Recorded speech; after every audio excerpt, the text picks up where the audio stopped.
മൗനം വിദ്വാനുഭൂഷണം കേട്ടിട്ടുണ്ടല്ലോ. അതാരെഴുതിയതാ? നമ്മളൊക്കെ മൗനം വിദ്വാനുഭൂഷണം എല്ലാവരും പറയും, രാഷ്ട്രീയക്കാരും പറയും, നമ്മളും പറയും, കുട്ടികളും മൗനം. സാറേ അത് ആരെഴുതിയ സാറേ? അറിയാവോ? ഖലന്മാർ വിവദിക്കുമ്പോൾ മൗനം വിദ്വാനുഭൂഷണം. കാക കോലാകലത്തിങ്കൽ കുയിൽനാദം വിളങ്ങുമോ. ഇതാണ് ആ 4 വരി. അതിൽ ഒരു വരി മാത്രം പുറത്തേക്ക് ചാടി ബാക്കിയുള്ള വലിയൊരു കവിതയുടെയാണ്, മഹാകവിയത്തിൻ്റെയാണ്, കളഞ്ഞിട്ട് കാലത്തിന്റെ കൈപിടിച്ച് ഇങ്ങനെ നടന്ന് ഇനിയും നടന്നു പോകും. മൗനം വിദ്വാനുഭൂഷണം. കൊല്ലക്കാരൻ എഴുതിയാണ്. കൊല്ലത്തുള്ളൊരു കവി, മയ്യനാട് താമസിച്ച കവി. ബാക്കി ഇനി ഇത്രയും ക്ലൂ വന്നു. ആരാണ്? മഹാകവി KC കേശവപിള്ള. കേട്ടിട്ടുണ്ടോ? മഹാകവി KC കേശവപിള്ളയുടെയാണ് ഈ വരികൾ. മൗനം വിദ്വാനുഭൂഷണം, മഹാകവി.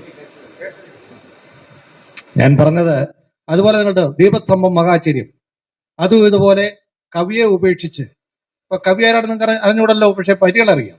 ഇതുപോലെ കവിയെ ഉപേക്ഷിച്ച് അതുപോലെ കടന്നു വന്ന ദീപസ്തംഭം, അത് കുഞ്ഞരുന്നം പേരാണെന്ന് എല്ലാവർക്കും അറിയാം.